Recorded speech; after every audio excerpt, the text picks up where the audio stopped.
News 18 Gujarati આપની સાથે હું છું પ્રીતિ તિવારી। આજે વાત ચીનમાં પૂરે ભારે તારાજી સર્જી છે। એવામાં સુપર ટાઇફૂન બાવી ત્રાટક્યું છે। ચીન પહેલાથી જ પૂરનો સામનો કરી રહ્યો છે અને આશરે 6 જેટલી નદીઓ ભયજનક સપાટી પર વહી રહી છે। ભારે પૂરના કારણે આશરે 1 લાખ લોકો પર વિહોણા થઈ ગયા છે, જ્યારે બાવી વાવાઝોડા બાદની જે તારાજીના દ્રશ્યો છે તે જોઈ શકો છો। નોંધ્ય છે કે ફિલિપિન્સ, જાપાન અને તાઇવાનમાં પણ બાવી વાવાઝોડાએ આ જ રીતે તબાહી મચાવી છે। જનજીવનને ભારે અસર કરી છે અને 20 જેટલા લોકોનો ભોગ લીધો છે। હવે આ વાવાઝોડું ચીન તરફ આગળ વધી રહ્યું છે। ચીને શનિવારે સવાર સુધીમાં જ આશરે 20 લાખ નાગરિકોને સુરક્ષિત સ્થળો પર ખસેડ્યા હતા। બાવી વાવાઝોડાને હાલ પહોંચી વળવાની તૈયારીના ભાગરૂપે તમામ સમુદ્રી વિસ્તારોમાંથી લોકોને સુરક્ષિત સ્થળે ખસેડાઈ રહ્યા છે। આશરે 17,000 ઇમરજન્સી રેસ્ક્યુ વર્કર્સને એલર્ટ રખાયા છે। સંભવિત પ્રભાવિત વિસ્તારોની તમામ શાળાઓ અને કોલેજોને બંધ રાખવામાં આવી છે। ફેરી સર્વિસીસ પણ સસ્પેન્ડ કરી દેવાઈ છે। હજારો ફ્લાઇટ્સ પણ રદ કરી દેવાઈ છે। જાપાન અને તાઇવાન પર બાવી વાવાઝોડાએ ભારે તબાહી મચાવી છે, જેમાં તાઇવાનમાં આશરે 113 લોકો ઘાયલ થયા છે અને 15,000 જેટલા લોકોને સુરક્ષિત સ્થળે ખસેડવામાં આવ્યા છે, જ્યારે સાવચેતીના ભાગરૂપે શનિવારે દેશની તમામ શાળાઓ અને કોલેજો બંધ રાખવામાં આવી હતી। બીજી તરફ જાપાનના ઓકિનાવા વિસ્તારમાં ભારે પવન સાથે ત્રાટકેલા આ વાવાઝોડાના પગલે 200 જેટલી ફ્લાઇટ્સ રદ કરવી પડી હતી। હાલમાં આ વાવાઝોડું તાઇવાનથી આગળ નીકળી ચીનની નજીક પહોંચી ગયું હોવાથી ચીનના તાઉજોઈ અને જિંજાદિયાઓ સહિતના આસપાસના ટાપુઓમાં હાઈ એલર્ટ જાહેર કરવામાં આવ્યું છે। તો હાલ જે આ દ્રશ્યો આપ જોઈ રહ્યા છો, ચીનના આ દ્રશ્યો છે, જ્યાં જે પ્રકારે તબાહી મચી છે, ભારે પૂર બાદના દ્રશ્યો સામે આવ્યા છે। ઠેર ઠેર પાણી ભરાઈ ગયા છે। ઘણા એવા વિસ્તારો છે જે સંપૂર્ણ જળમગ્ન થઈ ગયા છે, ખાસ કરીને દરિયાકાંઠાના વિસ્તારો કે જ્યાં ખૂબ ઊંચેથી મોજા ઉછળી રહ્યા છે। આસપાસના વિસ્તારોના લોકોને હાલ સુરક્ષિત સ્થળો પર ખસેડાયા છે।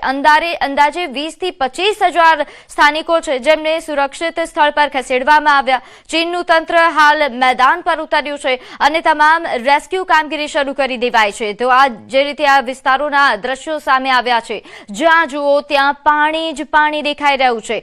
લાખો કરોડો અબજોનું નુકસાન અહીં થયું છે, કારણ કે જે વિસ્તારોમાં પાણી ભરાયું છે, ક્યાંક ઔદ્યોગિક નગરીઓમાં પણ પાણી ભરાયું છે। તો બીજી તરફ અમેરિકાના મિઝોરી રાજ્યમાં કુદરતે ભારે કહેર વર્તાવ્યો। અહીં થોડા સમયમાં જ 6 થી 12 ઇંચ જેટલો મુશળધાર વરસાદ ખાબકેલો। આફત બનીને આ વરસાદ તૂટી પડ્યો। આ આકાશી આફતના કારણે સમગ્ર વિસ્તારમાં જીવલેણ પૂરની સ્થિતિ સર્જાઈ। ભયાનક પૂરના પાણી એ પ્રવાસીઓના કેમ્પ ગ્રાઉન્ડ્સમાં ફરી વળ્યા, જેના કારણે સેંકડો લોકો ત્યાં ફસાઈ ગયા હતા। પૂરની તીવ્રતા એટલી વધારે હતી કે અનેક પાકા રસ્તાઓ ધોવાઈ ગયા છે અને કેટલીક ઇમારતો ધરાશાયી થવાની ઘટના પણ સામે આવી હતી। આ કપરી પરિસ્થિતિ વચ્ચે વહીવટીતંત્ર દ્વારા તાત્કાલિક મોટા પાયે બચાવ ગતિવિધિઓ શરૂ કરવામાં આવી હતી। ભારે જહેમત બાદ પૂરના પાણીમાં ફસાયેલા 200 થી વધુ કેમ્પર્સ અને ત્યાંના સ્ટાફના કર્મચારીઓને સુરક્ષિત રીતે બહાર કાઢી તેમનો જીવ બચાવી લેવાયો। હાલમાં પણ પ્રભાવિત વિસ્તારોમાં રાહત અને બચાવ કામગીરી યુદ્ધના ધોરણે ચાલી રહી છે।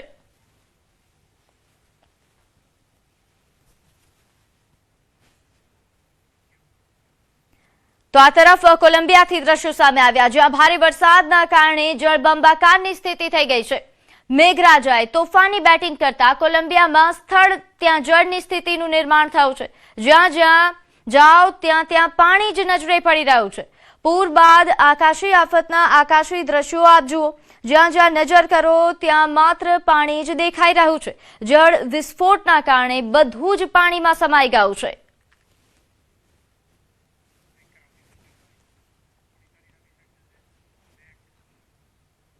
તો હવે વાત વિયેતનામની, જ્યાં ટુરિસ્ટ બોટ પલટી ગઈ। 15 ભારતીયોના મોત થયા છે, જેમાં 10 તમિલનાડુના છે, 3 આંધ્રપ્રદેશ અને 2 કેરળના પ્રવાસીઓ છે। નોંધ્ય છે કે આ બોટમાં અંદાજે 32 જેટલા ભારતીયો સવાર હતા। વિયેતનામના ફુકુઓક ટાપુ પાસે બોટ પલટી ગઈ. તેમાંથી 32 ભારતીય હતા. 15 ભારતીયોના મોત થયા. મોટા ભાગના તેલંગાણા અને આંધ્રપ્રદેશના પ્રવાસીઓ હતા. બોટ પર કુલ 4 ક્રૂ મેમ્બર્સ સહિત 36 લોકો સવાર હતા. 21 લોકોને બચાવી લેવામાં આવ્યા. પ્રત્યક્ષદર્શીઓ અનુસાર અકસ્માતનું કારણ સમુદ્રના ઊંચા મોજા હોઈ શકે છે. જે વિડીયો સામે આવ્યા છે તેમાં મોજા ઉછળતા દેખાઈ રહ્યા છે. એવું કહેવાય છે કે પ્રવાસીઓએ લાઈફ જેકેટ્સ પહેર્યા ન હતા. જ્યારે બોટ પલટી ત્યારે પ્રવાસીઓ બોટ નીચે ફસાઈ ગયા. બોટ ભારતીય પ્રવાસીઓને ફુકુઓક ટાપુ પાસે આવેલા હોર્નમે રૂટથી નોગાઈ ટાપુ પર ફરવા માટે લઈ જઈ રહી હતી, પરંતુ તે કિનારાથી લગભગ 400 મીટર પહેલા જ પલટી ગઈ. નોંધ્ય છે કે અહીં નોગાઈ ટાપુ તેના સ્વચ્છ સમુદ્ર, નાના દરિયા કિનારા અને કોરલ રીફ ડાઇવિંગ માટે પ્રખ્યાત છે.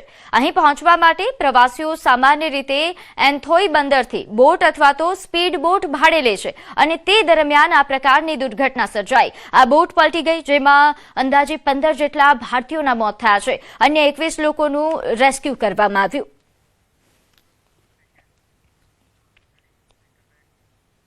હવે વાત કરીએ સુરતની, જ્યાં ગેરેજમાં પહોંચ્યા હજારો વાહનો. 1 મહિનાનું વેઇટિંગ. ભારે વરસાદ અને પૂરના પાણીના કારણે શહેરમાં હજારો વાહનોને નુકસાન થયું છે. અંદાજ મુજબ 3000થી વધુ બાઇક અને કાર પાણીમાં ડૂબી જતા હવે ગેરેજ અને સર્વિસ સેન્ટરો પર વાહનોની લાંબી કતારો જોવા મળી રહી છે. પૂરનું પાણી ઓસર્યા બાદ જ્યારે વાહન ચાલકોએ પોતાની ગાડીઓ શરૂ કરવાનો પ્રયાસ કર્યો ત્યારે અનેક વાહનો સ્ટાર્ટ જ નહોતા થતા. પાણીના કારણે એન્જિન, ગિયરબોક્સ, વાયરિંગ અને ઇલેક્ટ્રોનિક સિસ્ટમમાં મોટું નુકસાન થયું છે. મિકેનિકોના જણાવ્યા અનુસાર પાણીમાં લાંબા સમય સુધી ડૂબેલા વાહનોમાં એન્જિન સીઝ થવા, સેન્સર ખરાબ થવા અને ઇલેક્ટ્રોનિક પાર્ટ્સમાં ખામી જેવી સમસ્યાઓ સર્જાઈ રહી છે. કેટલાક વાહનોમાં રિપેરિંગ ખર્ચ લાખો રૂપિયા સુધી પહોંચવાની શક્યતા છે. હાલ શહેરના ગેરેજોમાં ભારે ધસારો જોવા મળી રહ્યો છે. એક સાથે મોટી સંખ્યામાં વાહનો આવતા કેટલાક ગેરેજોમાં 1 મહિનાનું વેઇટિંગ ચાલી રહ્યું છે. સ્પેર પાર્ટ્સની અછત અને મિકેનિકો પર વધેલા કામના ભારના કારણે વાહન ચાલકોને લાંબી રાહ જોવી પડી રહી છે. પૂરમાં ખાસ કરીને હાઇબ્રિડ અને ઇલેક્ટ્રિક વાહનોને પણ નુકસાન પહોંચ્યું છે, કારણ કે તેમાં રહેલી બેટરી અને હાઈ વોલ્ટેજ સિસ્ટમની તપાસ માટે નિષ્ણાંતોની જરૂર પડી રહી છે. હીરા ઉદ્યોગમાં કામ કરતા અનેક રત્ન કલાકારોના વાહનો પણ પાણીમાં ગરકાવ થયા છે. અચાનક આવેલા પૂરના કારણે ઘણા લોકો વાહનો સ્થળ પર છોડીને ઘરે જવા મજબૂર બન્યા હતા. હવે હજારો વાહન ચાલકો સામે મોટો સવાલ એ છે કે ગાડી રિપેર કરાવવી કે નવી લેવી. પૂર બાદ સુરતમાં વાહનોને ફરી રસ્તા પર લાવવાની નવી અને ખર્ચાળ કસોટી શરૂ થઈ ગઈ છે. તો સુરતમાં હાલ ભૂવા પડવાનો સિલસિલો યથાવત છે. હવે કાપોદ્રા વિસ્તારમાં મસમોટો ભૂવો પડ્યો. ભૂવામાં સિટી બસ ફસાઈ. બસ પાછળના બંને ટાયર ભૂવામાં ખાબક્યા. સદનસીબે ઘટનામાં કોઈ જાનહાનિ નથી થઈ. બસને નુકસાન પહોંચ્યું છે. ઘટનાની જાણ થતાં સુરત મહાનગરપાલિકાના અધિકારીઓ તાત્કાલિક સ્થળ પર પહોંચી તપાસ અને જરૂરી કાર્યવાહી હાથ ધરી. તો આ દ્રશ્યો આપ જે જોઈ રહ્યા છો આ સુરતથી સામે આવ્યા છે, જ્યાં ભૂવા પડવાનો સિલસિલો યથાવત છે. કાપોદ્રા વિસ્તાર કે જ્યાં મસમોટો ભૂવો પડ્યો, જેના કારણે સિટી બસ ફસાઈ હતી. સિટી બસના પાછળના બંને ટાયર આ ભૂવામાં ગરકાવ થયા હતા, જે બાદ તેને બહાર કાઢવામાં આવી. નોંધ્ય છે કે આ ઘટનાની જાણ થતાં જ તાત્કાલિક અધિકારીઓ એ સ્થળ પર પહોંચ્યા હતા. તપાસ હાથ ધરાઈ છે, જરૂરી કાર્યવાહી હાથ ધરાશે. પરંતુ સવાલ એ છે કે અવારનવાર વરસાદના ચોમાસાની ઋતુમાં આ પ્રકારે જ્યારે ભૂવો પડે છે ત્યારે તંત્રની કામગીરીની પોલ ખુલે છે. તો વગર વરસાદે વડોદરા શહેર બન્યું ખાડા નગરી. બિલ પાણીની ટાંકી પાસે રોડ પર મસમોટો ભૂવો પડ્યો. થોડા મહિના પહેલા જ બનાવવામાં આવ્યો હતો આ નવો રોડ. સતત પડી રહેલા ભૂવા અને ખાડાથી નાગરિકો પરેશાન છે. સ્થાનિકોએ કામગીરીમાં બેદરકારીના આક્ષેપો કર્યા. કરોડો રૂપિયાના વિકાસ કામોની ગુણવત્તા હાલ ચર્ચાનો વિષય બની.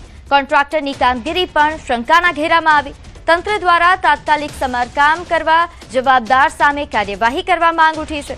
પાલિકાએ તાત્કાલિક સમારકામ શરૂ કરાવ્યું છે.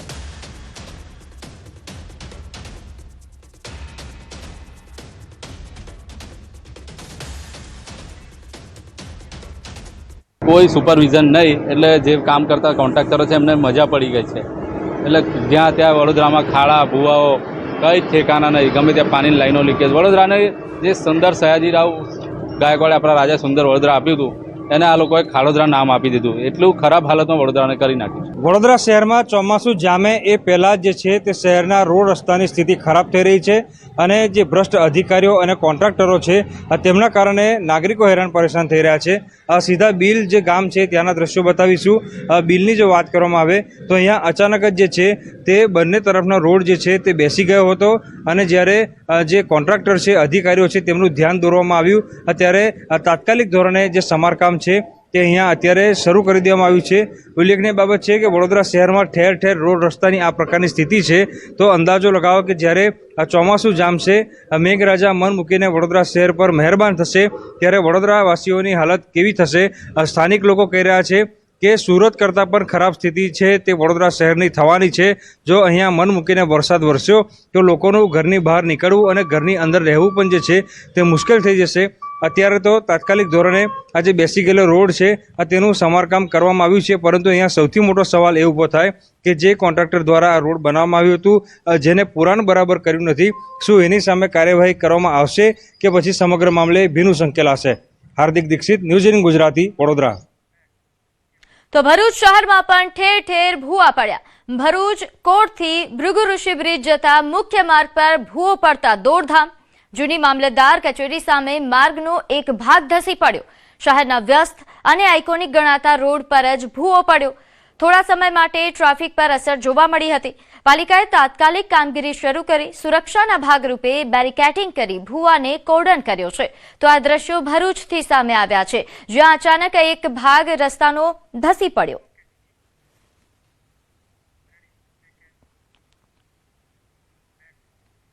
હવે આગળ વાત. 21 દિવસની શાંતિ બાદ ઈરાન, અમેરિકા અને ઇઝરાયલ વચ્ચે તણાવ અને તણખલા શરૂ થઈ ગયા છે. યુદ્ધ વિરામ બાદ હવે ભભૂકેલી જ્વાળાથી મહાયુદ્ધના મંડાણની આશંકા વ્યક્ત કરાઈ રહી છે. સવાલ એ છે કે શું દુનિયામાં ત્રીજા વિશ્વયુદ્ધનું કાઉન્ટડાઉન શરૂ થઈ ગયું છે?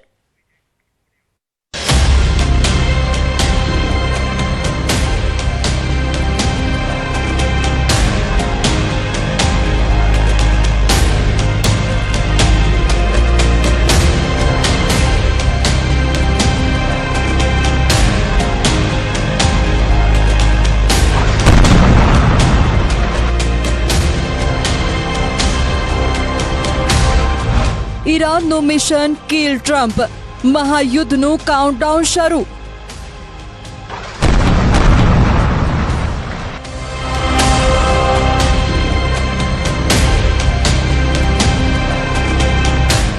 શું દુનિયા ત્રીજા વિશ્વયુદ્ધના દરવાજા પર આવીને ઊભી છે? શું આગામી 24 થી 48 કલાકમાં મધ્ય પૂર્વનો નકશો હંમેશા માટે બદલાઈ શકે છે?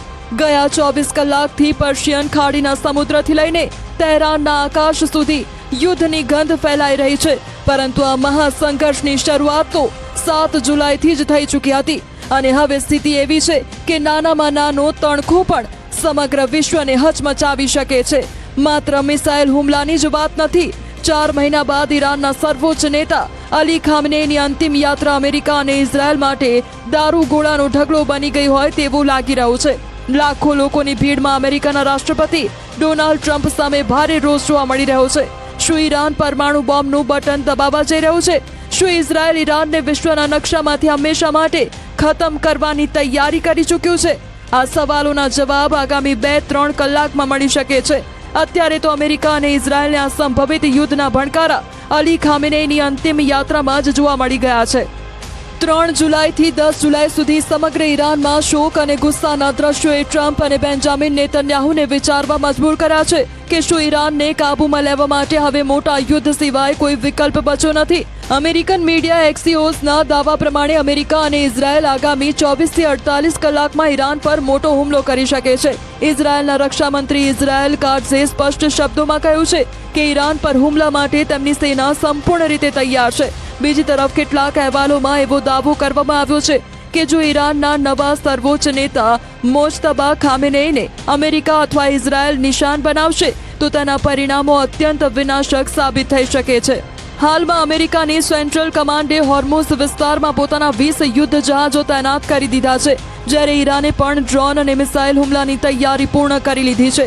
કતાર, કુવૈત, બહેરીન અને જોર્ડન પર થયેલા હુમલાઓ બાદ સમગ્ર અરબ વિસ્તારમાં હાઈ એલર્ટ જાહેર કરવામાં આવ્યું છે.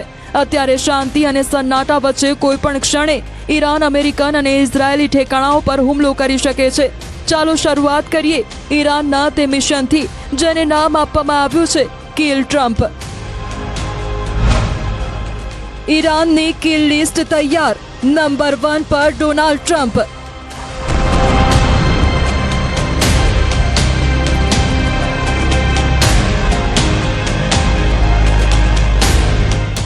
શું ઈરાનની કથિત કિલ લિસ્ટમાં અમેરિકાના રાષ્ટ્રપતિ ડોનાલ્ડ ટ્રમ્પનું નામ સૌથી ઉપર છે? આ સવાલનો જવાબ ખામેનેઈના જનાઝામાં ઉમટી પડેલી વિશાળ ભીડ અને ઈરાનીઓના હાથમાં રહેલા પોસ્ટરો તેમજ ગુંજી રહેલા નારાઓમાં જોવા મળે છે. સમગ્ર ઈરાનમાં એક જ અવાજ સંભળાઈ રહ્યો હતો, વી વિલ કિલ ટ્રમ્પ અને ડેથ ટુ અમેરિકા જેવા સૂત્રોથી માહોલ ગુંજી ઉઠ્યો હતો.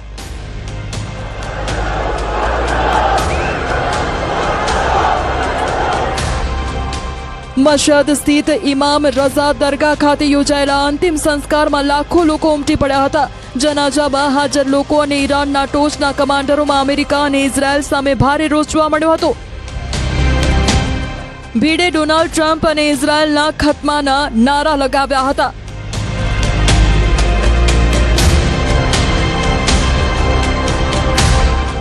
આ મહાતણાવ વચ્ચે દુનિયાના સૌથી પ્રતિષ્ઠિત અખબારોમાંના એક વોલ સ્ટ્રીટ જર્નલના એક અહેવાલે ભારે ચકચાર મચાવી છે. આ અહેવાલમાં દાવો કરવામાં આવ્યો છે કે ઇઝરાયેલની ગુપ્તચર એજન્સી મોસાદે અમેરિકાને અત્યંત ગુપ્ત અને મહત્વપૂર્ણ ઇનપુટ આપ્યા છે. આ ઇનપુટમાં એવો દાવો કરવામાં આવ્યો છે કે ઈરાન અમેરિકાના રાષ્ટ્રપતિ ડોનાલ્ડ ટ્રમ્પની હત્યાનું મોટું ષડયંત્ર ઘડી રહ્યું છે.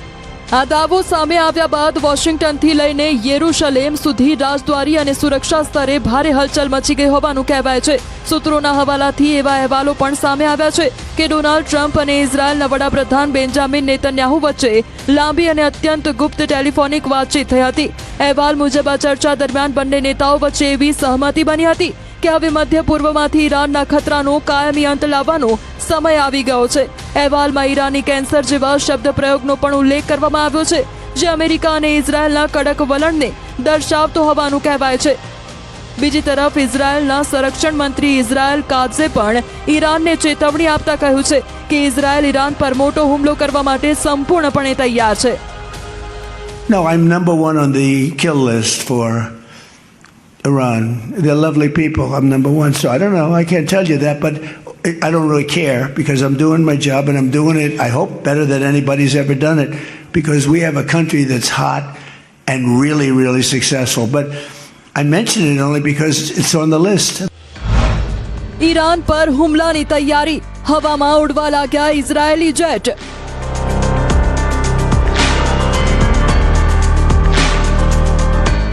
અત્યાર સુધી અમેરિકાના દબાણને કારણે ઇઝરાયલ ઈરાન પર મોટો હુમલો કરી શક્યું નથી, પરંતુ 7 જુલાઈથી અત્યાર સુધી અમેરિકા અને ઈરાન વચ્ચે જે રીતે એકબીજા પર હુમલાઓ થયા છે તેનાથી ઇઝરાયલ ખુશ હોવાનું માનવામાં આવી રહ્યું છે. ઈરાન પર સંભવિત હુમલા માટે ઇઝરાયલના ફાઇટર વિમાનોમાં બોમ્બ અને મિસાઇલો લોડ કરવાની તૈયારીઓ શરૂ થઈ ગઈ હોવાનું કહેવાઈ રહ્યું છે. આ વચ્ચે ઇઝરાયલના સંરક્ષણ મંત્રી ઇઝરાયલ કાત્ઝ કેમેરા સામે આવીને એવું નિવેદન આપ્યું જેણે સમગ્ર વિશ્વનું ધ્યાન ખેંચ્યું. ઇઝરાયલના સંરક્ષણ મંત્રી ઇઝરાયલ કાત્ઝે ખુલ્લેઆમ દાવો કર્યો છે કે તેમની સેના ફાઇટર જેટ્સ અને મિસાઇલો ઈરાન પર અત્યાર સુધીનો સૌથી મોટો અને સૌથી વિનાશક હુમલો કરવા માટે સંપૂર્ણપણે તૈયાર છે. તેમણે સંકેત આપ્યો છે કે હવે વાતચીત નહીં પરંતુ કાર્યવાહીનો સમય આવી ગયો છે. ઇઝરાયલના સંરક્ષણ મંત્રાલય અને આઈડીએફ એટલે કે ઇઝરાયલ ડિફેન્સ ફોર્સ તરફથી પણ એવા સંકેતો આપવામાં આવ્યા છે કે તેઓ ઈરાનના પરમાણુ મથકો અને ઓઇલ રિફાઇનરીઓ પર અત્યાર સુધીનો સૌથી મોટો હુમલો કરવા માટે તૈયાર છે. બીજી તરફ ઈરાનની સંસદીય સુરક્ષા સમિતિના પ્રવક્તા ઇબ્રાહિમ રઝાઈએ પણ ખુલ્લી ચેતવણી આપી છે કે જો અમેરિકા અથવા ઇઝરાયલ વધુ એક વખત સંપૂર્ણ હુમલો કરશે તો ઈરાન પોતાની પરમાણુ નીતિમાં ફેરફાર કરશે, એટલે કે ઈરાન પરમાણુ બોમ્બ બનાવવાની અને તેના ઉપયોગની સત્તાવાર જાહેરાત પણ કરી શકે છે. We have many ways we can win, but we've already won militarily. They have very little left, and they want to make a deal so badly. They called a little while ago. They want to make a deal so badly. I just don't know if they're worthy of making a deal. I don't know that they're going to honor the deal. That's the problem. Because they're sort of crazy, to be honest with you. They're sort of crazy. They're a little bit out of control, but they want to make a deal. badly.